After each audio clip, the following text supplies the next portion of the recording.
बिल्लाहि मिनश शैतानिर रजीम बिस्मिल्लाहिर रहमानिर रहीम आइनामा ताकुनु युद्रिकुमुल मौत वलाउ कुंतुम फी बुरुजिम मुशाय्यादा सदाकाल्लाहुल आज़ीम। মহান মাবুদের দরবারে কালিমাতু শুকর আদায় করি আলহামদুলিল্লাহ। ইফতারের অনেক সময় এখনো বাকি। খিদা লাগছে কার? কেউ লাগে নাই। পেটটা খালি হলে একটু পাক দেয় খালি। এই মনে মনে একবার চিন্তা করলাম, আল্লাহ 30 দিন রোজা রাখা কথা ঠিকই, সারা বছর রোজা রাখতে পারো, শর্ত আছে একটা, যারা পান খায় দিনে 3টা করে পান দিলে, 3টা করে পান যদি দিনে দিত বা আল্লাহ পাক যদি বলতো সারা বছর রোজা রাখিস যত পান খেয়ে পারো, তাহলে কোনো ব্যাপারই না এটা। আর যাদের পানের অভ্যাস নাই, বিড়ির অভ্যাস আছে, ওগো যদি হালকা পাতলার মধ্যে কিছু টান টুন দিয়ে সমস্যা নাই কোনো, তাহলে এইটা রোজা, এটা কোনো ঘটনাই নাই এটা। কিন্তু তারপরও আলহামদুলিল্লাহ, যারা পান খায় সারাদিন পান না খেয়ে থাকি কিন্তু পানের প্রতি কোনো ঝোঁক নাই। যারা বিড়ি খায় বিড়ির প্রতি নেশা থাকে কিন্তু রোজার কারণে কোনো নেশা নাই, একমাত্র আল্লাহর রেজাবন্দের নেশা। সুবহানাল্লাহ। এই জন্য তো রোজার প্রতিদান আল্লাহ পাক নিজে দিবেন, বলবেন যে বান্দা আমি নিজেই তোমার প্রতিদান হয়ে যাব হাসরের ময়দানে। দুনিয়া বাঁচা থাকতে একটা জিনিস দেখা যায় না, ওই জিনিসের নাম কি? আখেরাত। আখেরাত দেখা যায় না কিন্তু বিশ্বাস করা লাগে। দেখা যায় না, বিশ্বাস করতে হয়। বাতাস দেখা যায়নি, বিশ্বাস করা লাগে। অথবা আখেরাতে এই জাহান্নাম দুজক বেহেশত যাই কিছু দেখেন না কেন, এগুলা যাই কিছু বলেন না কেন, এগুলা আল্লাহ পাক বলছেন, আল্লাহ যা বলেন সত্য বলেন। এগুলা দেখা যায় না, বিশ্বাস করতে হয়। এই যে অদৃশ্যে বিশ্বাস, না দেখাতে বিশ্বাস, এটার নামই তো ঈমান। সুবহানাল্লাহ। তাহলে দুনিয়াতে কবরে যে ফেরেশতারা প্রশ্ন করবে, ফেরেশতাদের সাথে দেখা হয়েছে নাকি? আমি একবার মনে মনে ভাবলাম, যদি ফেরেশতার সাথে দেখা হইতো যে 3টা প্রশ্ন করো, মার রব্বুকা ওয়া মা দীনুকা ওয়া মান নাবিয়ুকা, তাহলে যারা ঘুষদার অভ্যাস জাগো, তাহলে ফেরেশতা লোক একটা লাইন করে ফেলাইতো যে 3টা প্রশ্নের উত্তর তুই বেশি বিরক্ত করিস না, যাতে এত 10 লাখ দিল। এই ফেরেশতারা খায়নি, টাকা খায়। ফেরেশতারা বলেন আমরা কিছু খাইও না, ভাত পানি খাই না, কিছু খাই না, এই টাকা এই ঘুষ ফুসে গেলে কোনো কিছু আমাকে দরকার নাই। যদি দেখা হইতে পাইতো তো বাঙালি এমন চালাক লাইন করে হালাইতো না। যাই কিছু হোক, কোনো কিছু সেদিন কাজে লাগবে না। ধন সম্পত্তি টাকা পয়সা কিছুই কবরে যাবে না, কাজও লাগবে না কিছুই। একমাত্র কাজ হবে হলো একবার সুবহানাল্লাহ যদি বলে যান, ওই সুবহানাল্লাহ কবরে আপনার সাথী হবে। যেরকম সুবহানাল্লাহ। আল্লাহ নবী সাল্লাল্লাহু আলাইহি সাল্লাম হাঁটতেছেন, দেখেন হযরত আবু হুরায়রা রাদিয়াল্লাহু তাআলা আনহু গাছ লাগাইতেছেন। আল্লাহ নবী সাল্লাল্লাহু আলাইহি ওয়াসাল্লাম জিজ্ঞাসা করেন, আবু হুরায়রা কি করো? কয় রাসূলুল্লাহ গাছ লাগাই। কেন? গাছ লাগানো সুন্নাত আপনি বলছেন। আল্লাহ নবী সাল্লাল্লাহু আলাইহি ওয়াসাল্লাম বলেন, আবু হুরায়রা তুমি কি জান্নাতে গাছ লাগাইবে না? কয় লাগাবো। তাহলে এটা বাদ দাও, বলো সুবহানাল্লাহ, বলো আলহামদুলিল্লাহ, বলো আল্লাহু আকবার। যদি বলো তাহলে এক একটা সুবহানাল্লাহ জান্নাতে তোমার জন্য এক একটা বৃক্ষ রোপণ হয়ে যাবে। যেরকম আবু হুরায়রা রাদিয়াল্লাহু তাআলা সুবহানাল্লাহ জিকির করা শুরু করে দিলেন। তো একবার সুবহানাল্লাহ বললে, একবার আলহামদুলিল্লাহ বললে, তামলাউল মিজান, এক মিজান পরিমাণ নেকের পাল্লাই ভারী হয়ে যাবে।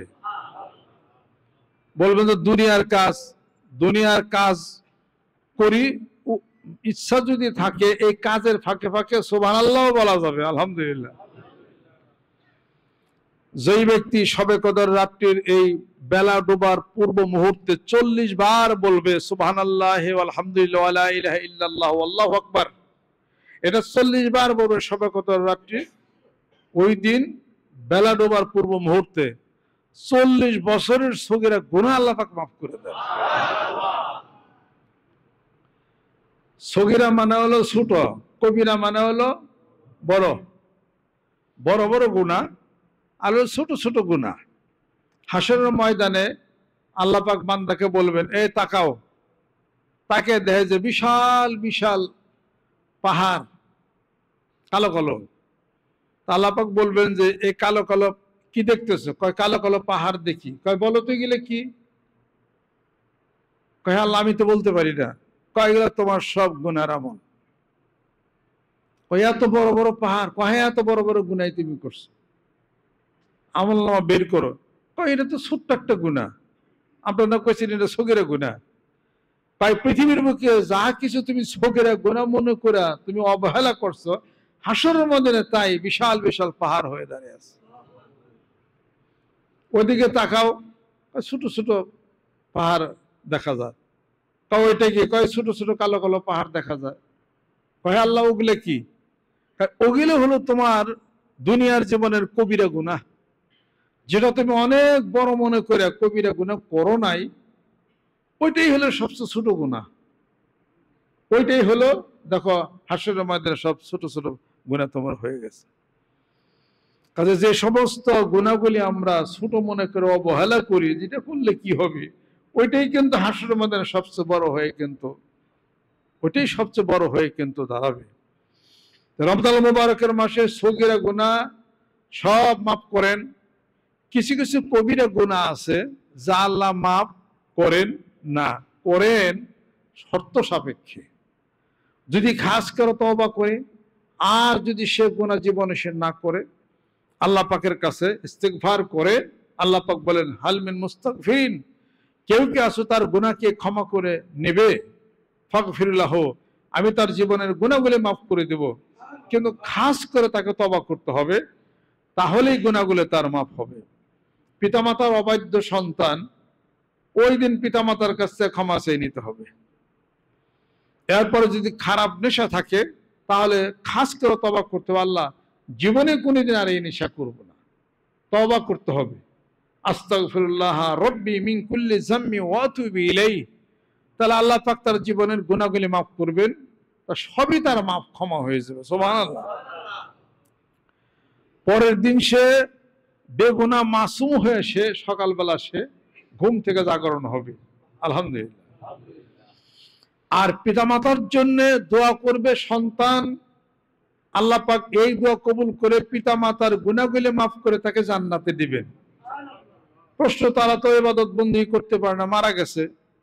চার ভাবে পিতামাতার জন্য দোয়া করলে দোয়া আল্লাহ কবুল করেন, পিতামাতার দোষ করলেও মাফ করেন এবং জান্নাতে নিবেন।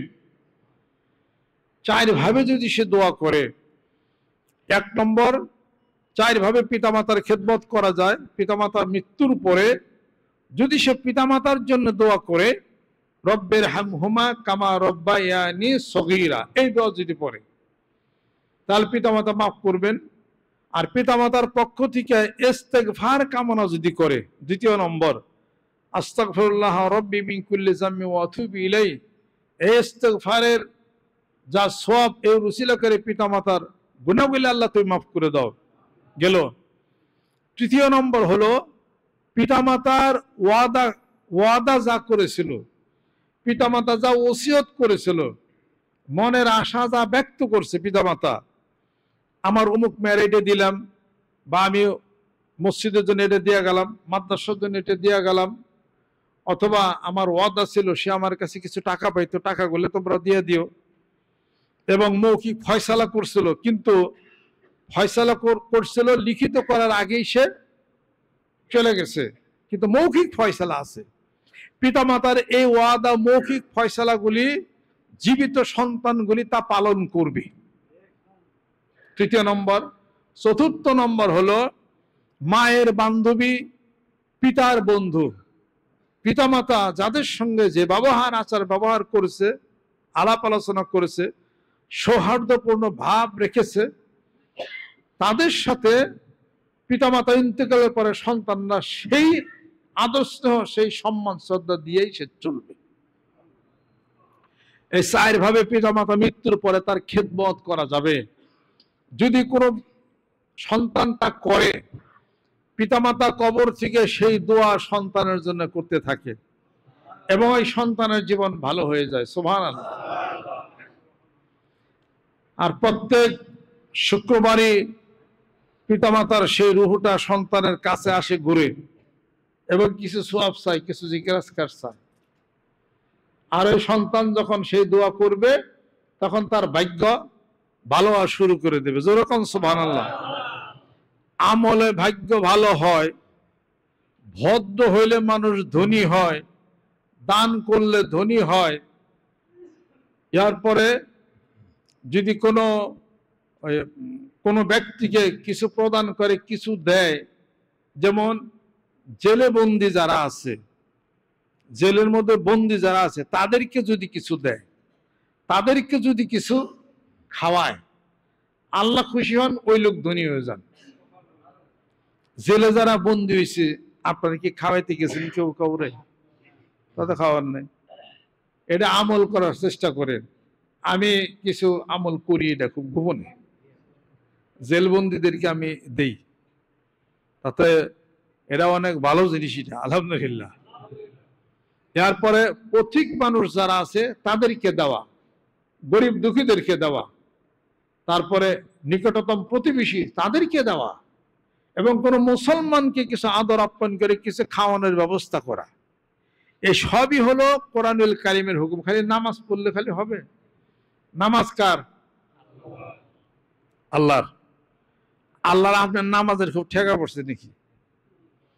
যে বান্দা নামাজ পড়লে আমার এই পরিমাণ লাভ হইলো, তা আল্লাহ বলছে নাকি? নামাজ পড়লে তো আপনার উপকার, আল্লাহর উপকার কি হইল? নামাজ পড়ি, আসসালাতু মিফতাহুল জান্নাহ, নামাজ হলো বেহেশতের চাবিকাঠি। আমি নামাজ পড়লাম, আমি বেহেশতের চাবি কিনলাম, চাবি দিয়ে বেহেশতে হলে ভিতর ঢুকবো, এই তো কথা। তাহলে আল্লাহ পাকের এনে কি? রোজা রাখছে আল্লাহর কি? আল্লাহ বলে রোজা রাখলে রায়ান নামক বেহেশতে দিন, নামাজ পড়লে বেহেশতের চাবি পেবি, হজ করলে ধনী হয়ে যাবে, দেখি তো খালি আল্লাহরই। আমি যে মনে করতেছি আল্লাহর লেগে নামাজ পড়লাম, আল্লাহর লেগে হজ করলাম, আল্লাহর খুব আর ধনী বানাই দিছি, আল্লাহর মেলায় খুশি, এ কোনো মানে আছে না? আল্লাহ বলেন কোন মানুষকে যখন কোনো মানুষ যদি সে ভালোবাসে, খুশি করে, তাকে যে কোনো ভাবে খুশি করুক না কেন, আচার ব্যবহারতে খুশি করবে, একটা ভালো কথাতে খুশি করবে, অথবা কিছু দিয়া খুশি করবে। আবার ওই হুজুরের মতো এবার যায়েন না। বাংলাদেশের বড় এক হুজুরে আমি আবার গাছে হাতে লাগাইছি কিছু লিচু, আমি ওই ব্যাগে করে হাদিয়া পাঠাইছিলাম। ইকবাল কো তারে দিয়া, অনেক বড় স্বনামধন্য সারা বাংলার নাম করা হুজুর, উনি মুফতি সাহেব, ওনার দিয়ে পাঠাইছিলাম একটা ব্যাগে কিছু লিচু। যে আমার এই গাছের লিচু, এত বড় আলে মুফতি, এই কিছু দেই দোয়া দিবেন, হাদিয়া ওনার দিয়ে পাঠাইছিলাম। ন্যায় তো নাই, অপমান বেজ্জিতিকার রুমেতে সরাই দিছে এবং বলছে যদি সে না আসে তার পুলিশ দিয়ে ধরাই দিব। চিন্তা করে পারেন, এত বড় মুফতি, এত বড় আলেম, তারাই যদি এরকম, তাহলে আমরা ছোট মানুষ, আমরা শিখুন কেমনি করে? যারা হাদিয়া নেয় না তারা হাদিয়া জীবনে দেয় ওরা। একটা মানুষ অফিল এতা হায়াতন বাইনা কওয়ামিন, একটা মানুষকে আপনি যেটাই দিয়ে দেন না কেন, একটু খুশি করলেন, এটা আপনার ইবাদত। বসেন। হ্যাঁ, যাই গোটা হয়তো আল্লাহ তার গুনাহ মাফ করছে। এই নাম কমো না, নাম করলে এক বাক্যে চিনা ফেলাইবে। রোজা রমজানের দিন সত্য কথা কইলেও একটা গীবত চর্চা হবে, এটা দরকার নাই। তবে এত বড় মৌলানা মুফতি আলেম, তাকে ছাত্র উপযুক্ত আমরা না, অনেক আমাদের এলিমি নাই, কিছুই নেই। তারা যদি দেশের কর্ণধার হয়ে তাদের আচার ব্যবহার যদি এটা হয়, তাহলে কোথায় যাবেন আপনি? এটা জানি না। তাদের বোধহয় মনে রাগ ক্ষোভ আমার উপরে, রাগ ক্ষোভ মানিকগঞ্জের পিসাব। আমি সব মুরিদ না তাদের পায়ের কাছে বসে থাকুন, তারা ইসলাম শিখাবে, আমি ইসলাম শিখবো, এই চিন্তা চেতনা আর কি। অতএব ধাক্কা দেয়া সরাই দিল আর কি, এই হলো অবস্থা আর কি। কিছুই কই নাই। এত বড় মৌলানা সাহেবের তো কিছু কওয়া যাবে না, অসুবিধা আছে। এই হলো যদি অবস্থা হয় তাহলে কেমন হবে এটা? এক সাহাবী আসছেন, আল্লাহ নবী সাল্লাল্লাহু আলাইহি ওয়াসাল্লাম বলেন, এই সাহাবী, সদকা করছো, দান করছো? কয় রাসূল, এখন তো দান সদকা করি না। কয়, তোমার কোন মুসলমান ভাইকে একটু কথা দেয় একটু খুশি করছিলা, একটু ব্যবহার ভালো করছিলা? কয়, তা তো করি নাই। কয়, তাহলে তোমার দান সদকায় গণ্য হয়ে যেত। আর সদকা করলে হায়াত বাড়বো। একজনের সাথে হাসি মুখে সুন্দর ব্যবহার কথা বললে মানুষ বাঁচে অনেকদিন, মনটা ভালো লাগে না? আর মুখ যদি বেগুন বেচা করে থাকেন তাহলে কেমন হবে? হাসি খুশি থাকলে মানুষের বাঁচে বেশি দিন। সুবহানাল্লাহ। আরেক লোক আসছেন, আল্লাহ নবী সাল্লাল্লাহু আলাইহি ওয়াসাল্লাম বললেন, এই সাহাবী, দান সদকা করছো? কয়, ইয়া রাসূলুল্লাহ করছি। কয়, কারে দিছো? কয়, অমুক অমুক দিছি। আল্লাহ নবী সাল্লাল্লাহু আলাইহি ওয়াসাল্লাম বলেন, সদকা হয় নাই। তুমি কি তোমার স্ত্রী ছেলে সন্তান কি কিছু দিছো? কয়, ইয়া রাসূলুল্লাহ, সংসার করে খাওয়া দাওয়া করি। আল্লাহ নবী সাল্লাল্লাহু আলাইহি ওয়াসাল্লাম বলেন যে তার ফরজ যে দায় দায়িত্ব পালনের পরে তুমি তোমার স্ত্রীকে অতিরিক্ত কিছু দিছিলে হাতে? কয়, তা তো দেই নাই। কয়, যদি দিতা দানে গণ্য হইতো। তাহলে বোঝা গেল কি, সন্তানকে, ঘরের স্ত্রীকে কিছু দিলে দানে গণ্য হবে। আলহামদুলিল্লাহ। এখন যাই কিছু দিচ্ছেন, অতিরিক্ত কিছু যদি একটু পাউডার কিনে এনে দিতেন বা লিপস্টিক কিনে এনে দিতেন, জানছি। কয়, গত সপ্তাহ এনে দিলাম। কয়, ওটা হলো তোমার ফরজ দিচ্ছি, আর এটাই খুশি হয়ে দিলাম। একটু খুশি বেশি হবে কিনা? প্রতি মাসে দেন 10,000 টাকা, এই মাসে যদি 5,000 টাকা বাড়িয়ে দিলেন, এই 5,000 টাকা অতিরিক্ত দিলাম, ওইটা দানে গণ্য হবে। তো এটার একটা গুরুত্ব কেন? আল্লাহ পাকড়ে দিবেন, আল্লাহ কেউ অভাবী না? আল্লাহর দেওয়ার অর্থ কি? কই, লিল্লাহিটা আল্লাহরে দিছি, আল্লাহ ঠেয়া বসে তোমার কাছে ঠেয়া নেবে। এই যে যারা গরিবদেরকে লিল্লাহ দিলেন, এটা আল্লাহ কি নিছে? এটা জীবনে ফেরেশতা দেয়, আল্লাহর টাকার অভাব? আল্লাহ বলেন যে আমি তো বান্দাকে দেই, আমার বান্দা যখন আমার কোন বান্দাকে দিবে ওটা আমারই দেওয়া হবে। জোরে কোন সুবহানাল্লাহ। আর এটা এমন একটা ব্যাপার যে সাথে সাথে আল্লাহ কবুল করেন এবং বিপদ মুক্তি হয় এবং তার হায়াত বাড়ে। দান করলে সহজে মরার কোনো চান্স নাই। সুবহানাল্লাহ। আব্বা তখন এই কলেজের প্রফেসর, তো ওই টাউনে আমার বড় কাকার বাসা। আমার বড় কাকা খুবই অসুস্থ, মরে কি বাঁচে এই অবস্থা। তখন বাসার ভিতরে ঢুকবে, কলেজ থেকে গেছে কাকারে দেখার জন্য।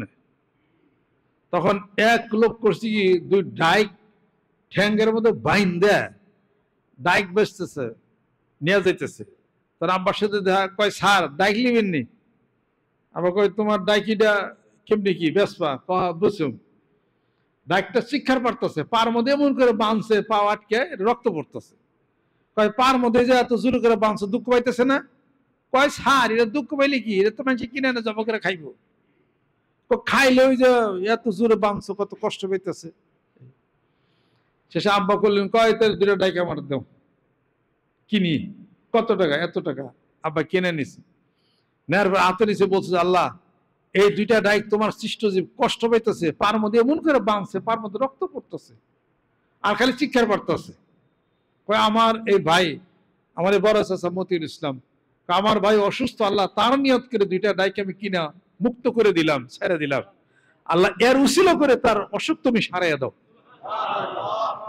ডাইক দুইটা হাতে নিয়ে কিনা পট করে ছাইড়া দিছে, উড়েল লেগেছে। ছাড়িটা কি করলেন? ডাইক দুটো ছাইড়া দিলেন। তোমার তো দাবি নেই, তুমি তো টাকা পাইছো, ডাইক তো আমার। তো সে ডাইক ছাইড়ে উড়াল দিয়ে গেল। কয়, স্যার কি একটা সর্বনাশ করলেন, এটা জব করে খাইবে? কয়, আমার ব্যাপার এটা।